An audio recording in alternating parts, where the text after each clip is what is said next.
খালি আপনারা বলবেন এরা ইসলামকে ভালোবাসে না, কোরআনকে ভালোবাসে না, এরা খারাপ, এই সেই। আমি আসিফ হুজুর ক্যামেরার সামনে স্পষ্ট ভাষায় বলছি, আমার পুরো বাংলাদেশে যদি এই পর্যন্ত 200 মাহফিল হয়ে থাকে, তার 100 মাহফিলেরও বেশি মাহফিল করেছে আমার বিএনপির ভাইরা। আমার মাহফিল, আমার ইভেন আমি যত মাহফিলে গেছি বেশিরভাগ মাহফিলে মাদ্রাসা চালায় আমার বিএনপির ভাইরা। আমি নিজে সাক্ষী। না, আমি কোন দলের দালালি করবার জন্য বলছি না, আমার কথাটা বোঝার ট্রাই করবেন। এটা স্পষ্ট প্রমাণ যে বিএনপিরাও মুসলমান, জামাত ইসলামও মুসলমান, আমরাও মুসলমান। অতএব হাতে হাত রাখেন, বুকে বুক মিলান। যদি আমরা ঐক্যবদ্ধ থাকি, আওয়ামী লীগ তো দূরের কথা, আগামীর বাংলাদেশে নব্য কোনো ফেসিবাদ তৈরি হতে পারবে না ইনশাআল্লাহ। আল্লাহ রাসূল সাল্লাল্লাহু আলাইহি ওয়াসাল্লাম যখন ইসলামের দাওয়াত দেওয়া শুরু করলেন, কালেমার দাওয়াত দেওয়া শুরু করলেন, অনেক কাফের বেঈমান নবীজির দাওয়াতের পরে কালেমা পড়ে মুসলমান হয়ে গেল। কিন্তু অবাক করা বিষয় হলো, মুসলমান হওয়ার পরে, ঈমান আনার পরে অনেক মুসলমানরা পরকালকে ভুলে গেল। অনেক কাফেররা দুনিয়ার প্রতি এমন ভাবে আসক্ত হয়ে গেল, কাফেররা বলতে লাগলো দুনিয়াই হচ্ছে আসল জীবন, আখিরাত বলতে পৃথিবীর দুনিয়ার পরে আর কিছু নাই, টু ফুর্তি, নো টেনশন, যা মন চায় করো। কবর বলতে কিছু নেই, আখিরাত বলতে কিছু নেই। আপনারা তো নাউজুবিল্লাহ বলতে পারলেন না সবাই, আর একটু জোরে বলেন সবাই মিলে নাউজুবিল্লাহ। বলেন তো, এই জীবনের পরে আর একটা জীবন যে আছে, 3.5 হাত মাটির কবরে যে আমাকে যেতে হবে, ঢুকতে হবে, আল্লাহর সামনে যে বিচারের কাঠ করে আমাকে দাঁড়িয়ে হিসাব দিতে হবে, এর উপরে আমাদের সকলের বিশ্বাস তথা ঈমান আছে না নাই? আগেই বলেছি ঈমানের প্রশ্ন, বলেন সবাই আছে না নাই? এবার একটা উত্তর দেন, বলেন তো, যে জীবনে এখন আমরা আছি এটা হচ্ছে ইহকাল, the life of this world, দুনিয়ার জীবন। এরপরে যে লাইফে আমরা এন্ট্রি নিব, that is called life of hereafter, পরকালের জীবন। বগুড়ার সোলপোলের গলার জোর কেমন, মেধা কেমন, এই প্রশ্নের উত্তরেই প্রমাণ হয়ে যাবে। বলেন তো, দুনিয়ার জীবন কি বেশি লম্বা হবে না আখিরাতের জীবন বেশি লম্বা হবে? 30 নম্বর পারা, 4 নম্বর পৃষ্ঠা, সূরাতুন নাজিআতের সর্বশেষ আয়াত। কান্নাহুম ইয়াওমা ইয়ারাউনাহা লাম ইয়ালবাথু ইল্লা আশিয়াতান আও দুহাহা। কি অবাক করা কথা আল্লাহ বলছে, যে মুরব্বীর বয়স 80 বছর, যে মুরব্বীর বয়স 100 বছর, ওই মুরব্বী যেদিন মারা যাবে, পরকালের জীবনটা যেদিন থেকে শুরু হবে, কিয়ামতের দিন যখন সে দেখে ফেলবে, সে বলবে আল্লাহ, দুনিয়ার 80 বছরের জীবনটা আজকে আমার কাছে জাস্ট একটা সকাল কিংবা সন্ধ্যার মতো মনে হচ্ছে। আমার কাছে মনে হচ্ছে আমি 100 বছর বেঁচে ছিলাম না, আমি জাস্ট একটা সকাল বেঁচেছিলাম, আমি কেবলমাত্র একটা সন্ধ্যা বেঁচেছিলাম। দুনিয়ার জীবনে এতটা লম্বা হবে কিয়ামতের দিবস, এতটা লম্বা হবে পরকালের জীবন। এই জন্য আমি, আমার একটা মাহফিল বগুড়াতে ছিল, বগুড়া দুপচাচিয়া হয়ে আমি মাহফিলে আসছিলাম। পরকাল যে কত কাছে, মৃত্যু যে কত কাছে আমি নিজের চোখে দেখে এসেছি। সেদিন এটা বলছিলাম, আমি যদি বগুড়ার মাহফিলে এসে থাকি, বগুড়ার মানুষ আমাকে যে পরিমাণ ভালোবেসেছে এটা আমি ভুলতে পারবো না, এত ভালোবাসা। সেই দিন আসার সময় মাহফিল করে গেলাম, যাওয়ার সময় রাস্তার উপরে একটা স্পিড ব্রেকার ছিল, অনেক উঁচা, ইট ওয়াজ ভেরি হাই। ওটা আমি খেয়াল করি নাই, স্পিড ব্রেকারটা খেয়াল করি নাই আমরা। তো গাড়ি চলতেছে 110 কিংবা 120 হবে বা 80 হবে। স্পিড ব্রেকারের কাছে এসেই গাড়িটা ব্রেক মেরেছে। এত জোরে আঘাত খাইছে গাড়িটা যে গাড়িটা উপরে উঠে গেছে। উপরে উঠে গিয়ে যখন উঠে গেছে আমি পড়ে ফেলেছি লা ইলাহা ইল্লাল্লাহ মুহাম্মাদুর রাসূলুল্লাহ। এর মানে কি? মানে হলো এই যে চাকচিক্যময় জামা, এই যে টুপি, এই যে জুব্বা, জাস্ট আসিফ হুজুরের রুহুটা বের হয়ে যাবে। বগুড়ার গাবতলীর সমস্ত যুবকরা দৌড় দিয়ে এসে মৃত্যুর সাথে সাথে আমার জামাগুলো খুলে সাদা কাফনের কাপড়ে প্যাকেট করে 3.5 হাত মাটির ঘরে শোয়াই দিবে। এটাই হচ্ছে দুনিয়ার জীবনের আসল বাস্তবতা, ঠিক কিনা বলে? রূপেরই গৌরবে সাজিয়াছ সাজ, সোনা দানা কত কি আর রাজকী পোশাক, যেদিন প্রাণ চলে যাবে সবই পড়ে রবে, প্রাণ চলে যাবে সবই পড়ে রবে, গায়ে দেবে মার কিনো থন রে মোনা আমার, কেন বাঁধো দালান ঘর। বগুড়ার গাবতলীবাসী, একটা লাইন যদি আপনি সত্যিকার অর্থে মৃত্যুকে বিশ্বাস করেন, পরকালকে ভয় পান, জাস্ট একটা লাইন যদি জেনে থাকেন আমার সাথে বলবেন, একদিন মাটির ভেতরে কেন বাঁধো দালান ঘর। ঠিক কিনা বলেন সবাই আপনারা? দেহ তোমার চর্ম চর গলে পচে যাবে, শিরার উপর শিরাগুলি ছিন্ন ভিন্ন হবে, মুন্ডু মেরু দণ্ড সবই হবে খণ্ড খণ্ড, মুন্ডু মেরু দণ্ড সবই হবে খণ্ড খণ্ড, পড়ে রবে মাটির উপরে মোনা আমার, কেন বাঁধো দালান ঘর। একসাথে গান, একদিন মাটির ভেতরে হবে ঘরে মোনা আমার, কেন বাঁধো দালান ঘর। ঠিক কিনা বলেন সবাই আপনারা? This is the reality of the day of judgment. কিয়ামতের দিন শুরু হওয়ার পরে মানুষ বুঝে যাবে দুনিয়াটা ছিল ওয়ামাল হায়াতুদ দুনিয়া ইল্লা মাতাউল গুরুর। This life of this world is nothing more than play and entertainment. এই দুনিয়ার জীবনটা একটা চাকচিক্যতা ছাড়া, ধোঁকা ছাড়া আর কিছুই হতে পারে না।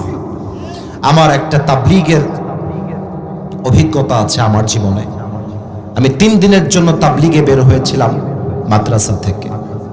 যুবকরা তাবলীগ মানে অবশ্যই বুঝবা, বিভিন্ন মসজিদে গিয়ে মানুষকে দ্বীনের দাওয়াত দেয়। আমি রাজশাহীর ভদ্রায় গিয়েছিলাম, posh area, just like Gulshan in Dhaka, just like Bashundhara in Dhaka.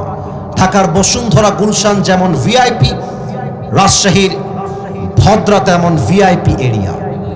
একজন যুবককে আমি দাওয়াত দিলাম নামাজের জন্য। আমাদের আমির যিনি ছিলেন তাবলীগের, তিনিও দাওয়াত দিলেন। ওই যুবকটা সেদিন যা বলেছিল এটা আমার কলিজায় আজকে এখন পর্যন্ত দাগ কেটে আছে, এখনো দাগ কেটে আছে। ওই যুবকটা আমাদেরকে ইঙ্গিত দিয়ে বলতেছে, আপনারা আমার কাছে দাওয়াত দিয়েন না, ওইদিকে যান, ওইদিকে দাওয়াত দেন। তো আমির সাহেব বললেন, ওয়াই, তোমাকে দাওয়াত দেওয়া যাবে না কেন? What is the problem? সমস্যা কোথায়? যুবকটা বলবো, আরে ভাই, আমার বয়স তো মাত্র 25 বছর, আমার বিয়ে হয় নাই, আমি বিয়ে করব, বউ হবে, বাচ্চা হবে, তাদের বাচ্চা হবে, আমি নানা হব, দাদা হব, যখন আমার দাড়ি পেকে যাবে তারপরে ওমরা করে হজ করে এসে ভালো হয়ে যাব, নামাজি হয়ে যাব, আপনারা এখান থেকে বের হয়ে যান। কেউ আসবেন না? নো নো নো, আমি হাসির খোরাক দেই নাই, চিন্তার খোরাক দিয়েছি। এখানে অনেক যুবক বসে আছে, যে যুবকটা আজকে শুক্রবারের দিন ফজর থেকে নিয়ে এশা পর্যন্ত 1 ওয়াক্ত নামাজও পড়ে নাই। এখানে এখানে অনেক যুবক এমন বসে আছে, যে যুবক আজকের মাহফিল শুনে যাবে রাত 1টার সময়, বাসায় গিয়ে ঘুমিয়ে যাবে, ফজরের নামাজটা সে যুবক পড়তে চাইবে না। বলেন সবাই, আপনারা বলেন। এখানে অনেক যুবক আছে, যে যুবক হতে পারে আজকে শুক্রবার অথবা গত শুক্রবার মমইন পার্কে তার গার্লফ্রেন্ডকে নিয়ে ঘুরে আসছে। এই মাহফিলে এমন যুবক বসে আছে। মমইন পার্কে যখন যাবেন, হ্যাঁ আমি জানি এই কথা বললে অনেকের গায়ে জ্বালা পড়া শুরু হয়ে যাবে, but I am talking about the reality, I am talking about the হাকিকত। এটাই বাস্তবতা। অনেক মেয়েকে দেখলাম, আমাকে দেখার জন্য প্রিয় বোনেরা রাস্তায় দাঁড়িয়েছিলেন, আমাকে দেখার জন্য আপনারা অনেকে চিৎকার পর্যন্ত করেছেন। I salute you, I respect you, আমি আপনাকে সম্মান জানাই। তবে প্রত্যেকটা মেয়েকে আজকের মাহফিল থেকে বলে যেতে চাই, কবে আবার দেখা হবে এটা আমি জানি না, বাট মাথায় রাখবেন, দাড়ি টুপি রাখলে যেমন হুজুর হওয়া যায় না, বোরকা আর হাত মোজা পড়লেই তেমন দিনদার মেয়ে হওয়া যায় না। বগুড়ার মমইন পার্কে যতগুলো মেয়ে শুক্রবারে বিকালবেলা প্রেম করে বেড়ায়, তার 80% মেয়ে বোরকাওয়ালি মেয়েরাই প্রেম করে বেড়ায়। বগুড়ার গাবতলির ভাড়া দেখলেই মনে হবে यार ये तो अभी जन्नत से भाग के दुनिया में आई है। इतनी अच्छी लड़की कोई भी हो सकता है यार। এত ভালো মেয়ে, হাতে মোজা, পায়ে মোজা, মুখ ঢাকা, চোখ ঢাকা, অথচ এই বোরকাওয়ালি মেয়ে একাই বোরকা পরে মেসেঞ্জারে 4টা বয়ফ্রেন্ডকে নাকের ডগায় দড়ি লাগায় ঘুরায় বেড়ায় যুবক ভাই। এদেরকে দেখলে আমার বলতে মনে চায়, উপরে ফিটফাট, ভেতরে পুরোটাই সদরঘাট। তাদের জন্য আজকে সূরা ইনফিতার এমন কিছু মেসেজ দিবে, it will change their lives. এটা তাদের জীবনটাকে পরিবর্তন করে দিবে। আর যে যুবক ভাইরা আমাকে বলেছো তোমরা, এখানে এমন যুবক বসে আছে, যে যুবক আমাকে গতকাল ফেসবুকের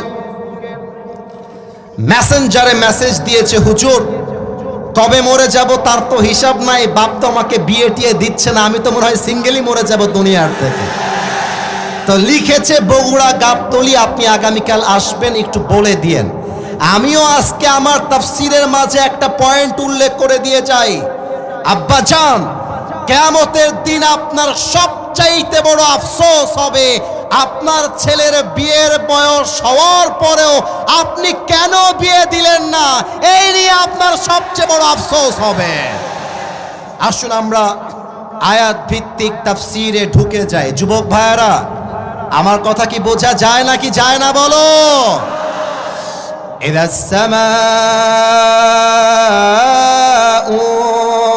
فطرت when the sky splits open, আল্লাহ তাআলা বলছেন যখন আসমানটা বিদীর্ণ হয়ে যাবে।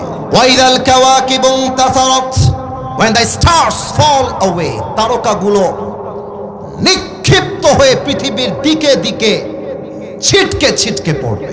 আচ্ছা মুরব্বীরা একটু আমার দিকে তাকান, যুবক ভাইয়েরা আমার চোখে চোখ রাখেন। আমি 2টা এক্সাম্পল দিই এই আয়াতকে ব্যাখ্যা করবার জন্য। নামাজের পরে আমরা যে মসজিদে তাসবিহ গুনি, সুবহানাল্লাহ, আলহামদুলিল্লাহ, লা ইলাহা ইল্লাল্লাহ, আল্লাহু আকবার, এই তাসবিহ এর ভেতরে ছোট্ট ছোট্ট দানা আছে না? আপনারা বলেন সবাই, ছোট্ট ছোট্ট তাসবিহ এর দানা দানা আছে না নাই? বলেন বলেন বলেন। আচ্ছা তোমরা ছোটবেলায় খেলেছো কিনা আমি জানি না যুবক ভাইরা, বাট আমি ছোটবেলায় একটা বল নিয়ে খেলতাম, বলটা হচ্ছে ম্যাজিক বল। আপনারা এই তো বুঝে গেছেন, বাস আমার আর কোনো আফসোস নাই, ম্যাজিক বল। তো এবার কেউ যেন আমার চোখের ডান বাম হবেন না, আমার দিকে তাকান। Can you see this paper? এই কাগজটা কি দেখা যায় নাকি যায় না? তোমরা যদি তাফসীর শুনতে চাও, আনসার মি লাউডলি, আমাকে উত্তর দাও। আরে বগুড়ার সোলপুর কথা বলবে, মাটি থরথর করে কাঁপতে থাকবে, এটাই বগুড়ার সোলপুরের পাওয়া। এই কাগজ কি দেখা যায় নাকি যায় না? আমি একটু এই মাইক্রোফোনটা ফর আ সেকেন্ডস একটু সময়ের জন্য হটাচ্ছি। মনে করেন এই কাগজের উপরে এটা একটা চাদর, আমি জানি এটা কাগজ, বাট এক্সাম্পল, এটা একটা আমার বিছানার চাদর। এই চাদরের উপরে আমি রেখেছি তসবিহ এর দানা, এর উপরে আমি রেখেছি ম্যাজিক বলের ছোট্ট ছোট্ট দানা। এখন রাত বাজে 1টা, আমি বাহির থেকে আসছি, রুমটা অন্ধকার, লাইট নাই। আমি ভেবেছি বিছানাটা ক্লিয়ার আছে, ঝাড়ু মারবো, এই জন্য বিছানাটা এখান থেকে ধরে একটা ঝাটকি মেরেছি। একটা যখন আপনি ঝাঁকুনি মারবেন দেখবেন ম্যাজিক বলগুলো ছিটকে ছিটকে ঘরের চতুর্পাশে ছিটিয়ে পড়বে। আল্লাহ তাআলা এটাই বলছেন, ওয়াইদাল কাওয়াকিবু তাসারাত, কিয়ামতের দিন আকাশের তারাগুলো পৃথিবীর দিকে ছিটকে ছিটকে পড়বে। ওয়াইদাল বিহারু ফুজ্জিরাত, সমুদ্রের পানির মধ্যে সুনামি ঝড় শুরু হয়ে যাবে। ওয়াইদাল কুবুরু বু'থিরাত, when the graves is split open, কবরগুলোকে উন্মোচিত করা হবে। No no no no, look at myself, আমাকে দেখেন।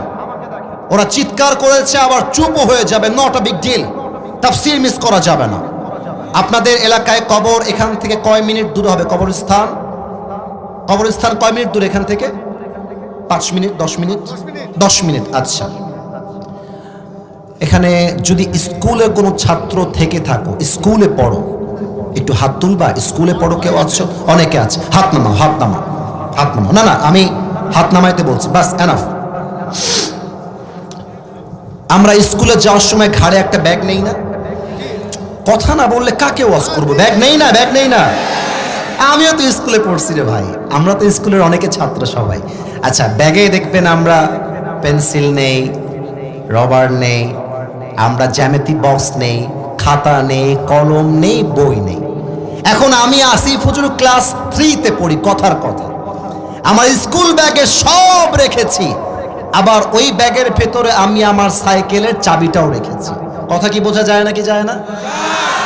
এখন 12টার সময় ঘন্টা বেজে গেছে, টিফিনের ঘন্টা কিংবা ছুটির ঘন্টা, বাড়ি যাওয়া লাগবে, বাড়ি যাওয়া লাগবে, দৌড়। স্কুলের গেট থেকে বের হয়ে গেছি, সাইকেল নিয়ে বাড়ি যাব।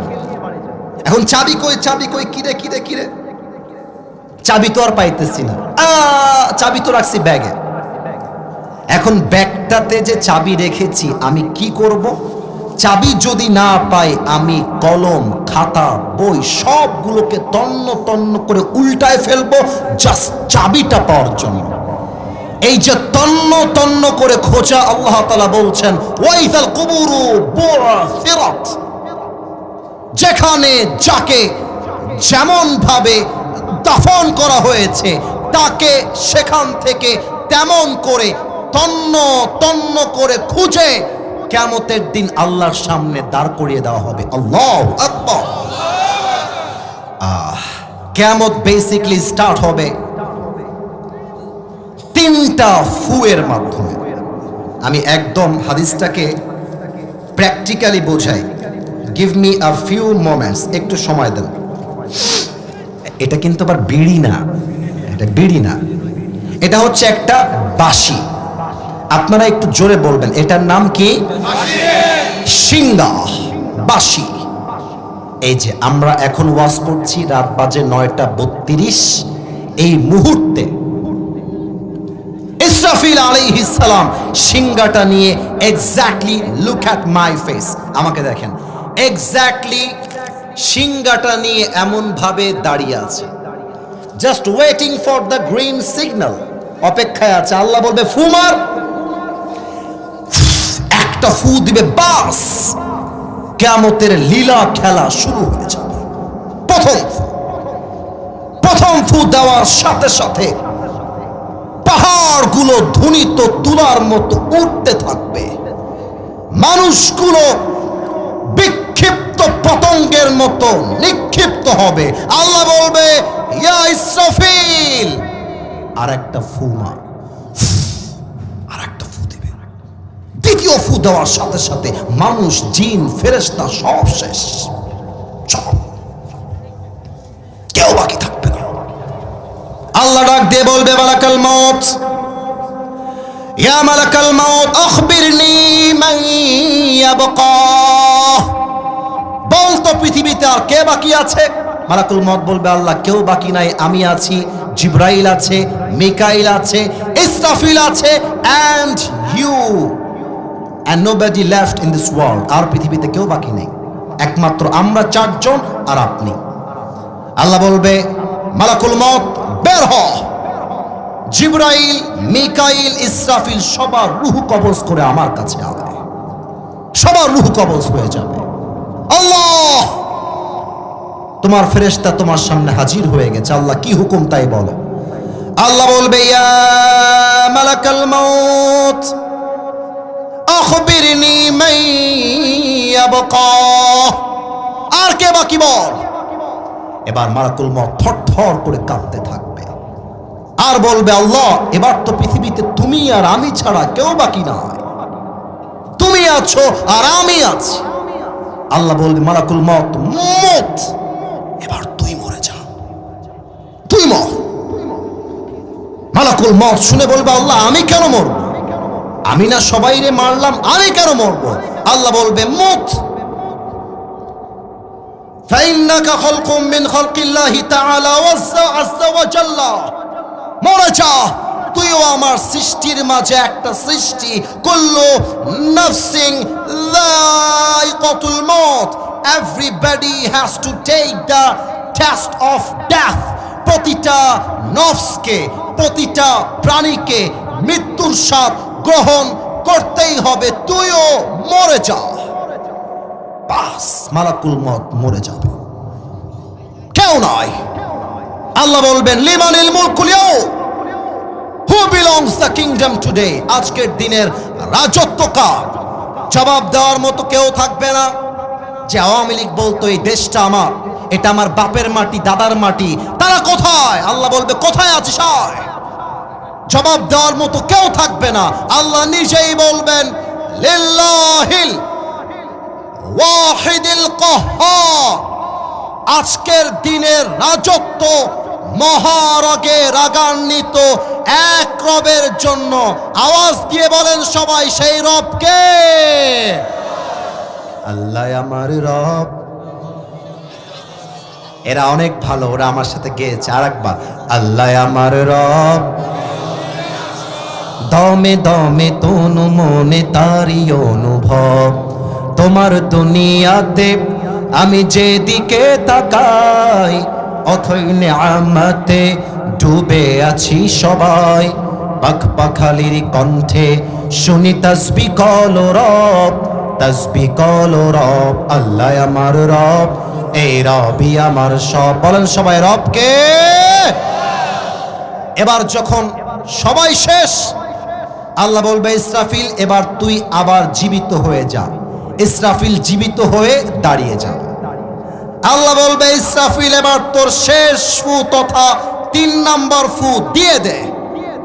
ইসরাফিল সিংহাটা ধরে আবার 3 নাম্বার ফুটা যখন দিবে, যেখানে যে যেমন ভাবে দাফন হয়েছে, আজকের ওসমান হাদিকে যখন আগামীকাল বাংলাদেশের ঢাকার মাটিতে দাফন করা হবে, কিয়ামতের কঠিন দিনে আল্লাহ যখন ইসরাফিলকে বলবে 3 নাম্বার ফু দে, ওসমান হাদির কবর যেখানে, শহীদ আবু সাইদের কবর যেখানে, শহীদ মুগ্ধের কবর যেখানে, ফু দেওয়ার সাথে সাথে যার যার কবর থেকে সবাই উঠে আল্লাহর সামনে দাঁড়িয়ে বলবে, লাব্বাইক লাব্বাইক, আল্লাহ তোমার বান্দা তোমার সামনে হাজির হয়ে গেছে। তাও তো সুবহানাল্লাহ পড়তে পারলো না, তো সবাই বলো সুবহানাল্লাহ।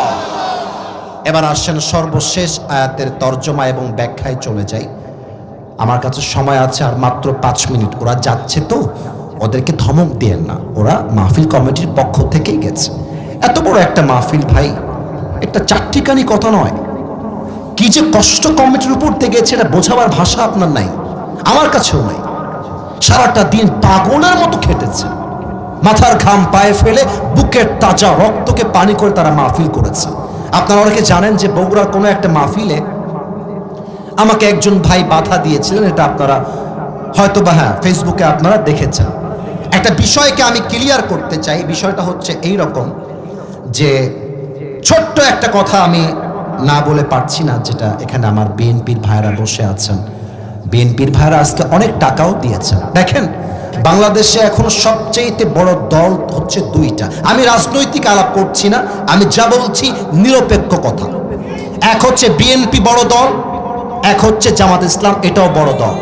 তো বিএনপিকে খালি আপনারা বলবেন এরা ইসলামকে ভালোবাসে না, কোরআনকে ভালোবাসে না, এরা খারাপ, এই সেই। আমি আসিফ হুজুর ক্যামেরার সামনে স্পষ্ট ভাষায় বলছি, আমার পুরো বাংলাদেশে যদি এই পর্যন্ত 200 মাহফিল হয়ে থাকে, তার 100 মাহফিলেরও বেশি মাহফিল করেছে আমার বিএনপির ভাইরা। আমার মাহফিল, আমার ইভেন আমি যত মাহফিলে গেছি বেশিরভাগ মাহফিলে মাদ্রাসা চালায় আমার বিএনপির ভাইরা। আমি নিজে সাক্ষী না, আমি কোন দলের দালালি করবার জন্য বলছি না, আমার কথাটা বোঝার ট্রাই করবেন। এটা স্পষ্ট প্রমাণ যে বিএনপিরাও মুসলমান, জামাত ইসলামও মুসলমান, আমরাও মুসলমান। অতএব হাতে হাত রাখেন, বুকে বুক মিলান। যদি আমরা ঐক্যবদ্ধ থাকি, আওয়ামী লীগ তো দূরের কথা, আগামীর বাংলাদেশে নব্য কোনো ফেসিবাদ তৈরি হতে পারবে না ইনশাআল্লাহ। আলিমাত নাফসুম মা কদ্দামাত ওয়া আখারাত, আল্লাহ তাআলা বলছেন আলিমাত নাফসুম মা কদ্দামাত ওয়া আখারাত। মানুষ যখন কবর থেকে উঠবে তার প্রথম চিন্তা কি হবে আল্লাহ এই আয়াতে বলছেন। মনে করেন আমি আসিফ হুজুর কবরে শুয়ে আছি 1000 বছর, কথার কথা। আমি কবর থেকে উঠলাম কিয়ামতের 3 নাম্বার ফুৎকার দেওয়ার পরে। আমি চোখটা খুলেছি কিয়ামতের প্রথম দিন, চোখটা খুলে দেখছি আকাশ বিদীর্ণ হয়ে গেছে, পাহাড়গুলো ভেঙে গেছে, মানুষগুলো উলঙ্গ হয়ে আমার সামনে দিয়ে হাঁটতেছে। এবার আমার চোখ দেখবেন সবাই, চোখগুলো আমাদের ছানা বড়া হয়ে যায়, বিশাল বড় বড় চোখ হয়ে যায়। কিন্তু কিয়ামতের প্রথম দিন মানুষ কি ভাববে, কি চিন্তা করবে কিয়ামতকে দেখে, এই কথাটাই আল্লাহ এই আয়াতে বলেছে, আলিমাত নাফসুম মা কদ্দামাত ওয়া আখারাত। On that day he will realize what was most important, what was less important. সেই দিন মানুষগুলো বুঝবে দুনিয়াতে কোনটা বেশি দামি ছিল এবং কোনটা কম দামি ছিল। ঠিক আছে, নো প্রবলেম। এবার আমার দিকে তাকান, এইটা আমার মুখে কালো কালো, এটার নাম কি? তোমরা খুবই অ্যাক্টিভ, পেছনে আওয়াজ পাইনি। আর একবার, আমি শেষ প্রান্তে আছি ভাই আমার, শেষ ভালো যার সব ভালো তার, এইটার নাম কি? অনেক মেয়ে আছে দেখবা দাড়ি দেখলে গায়ের মধ্যে জ্বালা পড়া শুরু হয়ে যায়, চুলকানি শুরু হয়ে যায়। ওই এক মেয়ে বিয়ের জন্য পাত্রের সামনে গিয়ে বসে আছে এভাবে একদম। মেয়েরা তো বিয়ের সময় আসলে এমন একটা অভিনয় করে, দেখলে মনে হবে ধোয়া তুলসী পাতা, কিছুই বোঝে না। আর মেয়ের মা হচ্ছে আর এক চালাক, বলবে আমার মেয়ের মতো ভালো কেউ নেই। বলছে আমার মেয়ে এত ভালো, আমার মেয়েকে স্কুলে আমি নিয়ে যেতাম, কলেজেও আমি নিয়ে যেতাম, প্রাইভেট পড়তে গেলে আমি নিয়ে যেতাম। এমন একটা ভাব, মেয়ে মনে হয় ভাজা মাছটাও উল্টায় খাইতে পারে না। কিন্তু বুঝতে হবে, যে মেয়ের মা মেয়েকে নিয়ে বেশি প্রশংসা করে, দাল মে কুছ কালা তো জরুর হ্যায় ওয়াহা পে। তো মেয়েটা বলছে ভাইয়া একটা কথা বলা যাবে? পাত্রকে বলতেছে। তো পাত্র বলছে ওয়াই নট, প্লিজ বলেন কি বলবেন। চুপ থাকো। তো মেয়েটা বলছে আচ্ছা ভাই আপনাকে আসলে একটা কথা বলতাম, ইফ ইউ ডোন্ট মাইন্ড। বলছে নো প্রবলেম, বলেন কি বলবেন।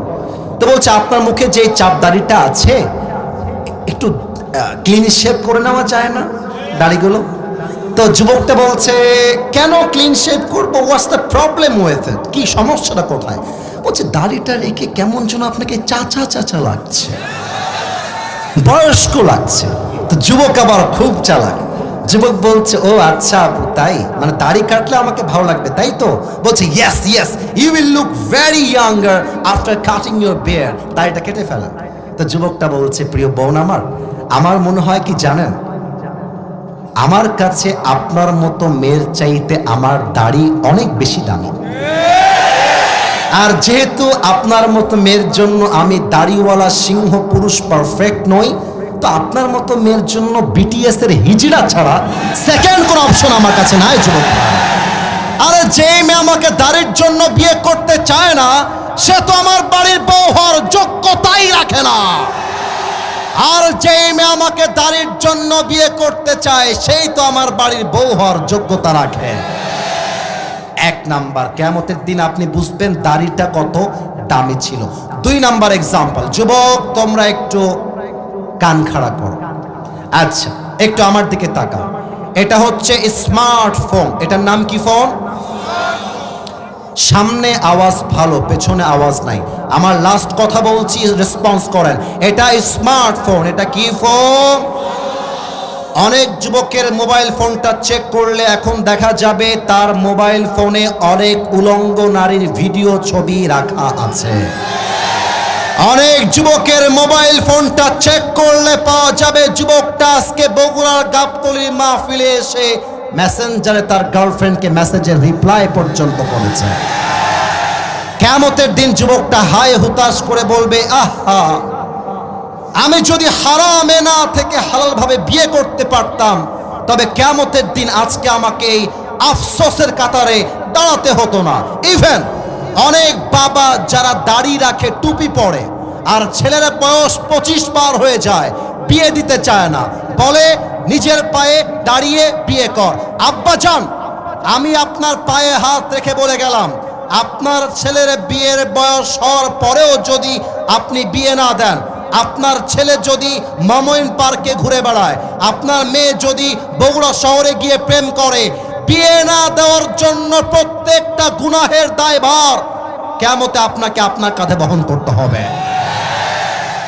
লাস্ট কথা মেয়েদের জন্য, এটা বলেই আমরা শেষের দিকে যাব। মেয়েরা যারা এসেছেন, আমি শেষ কথা বলে দিয়ে যাই, বিয়ের সময় আসলে টাকাওয়ালাকে বেশি গুরুত্ব নয়, সরকারি চাকরিজীবীকে বেশি গুরুত্ব নয়। বিয়ের জন্য আপনার জন্য সবচাইতে উত্তম হচ্ছে নবীর চরিত্রে আদর্শবান যুবক, আর কেউ নয়। যুবক অনেক মেয়ে টাকা পাইলে আর সরকারি চাকরি পাইলে বইরা টাকলার সাথে বিয়ের পিড়িতে বসে যায়।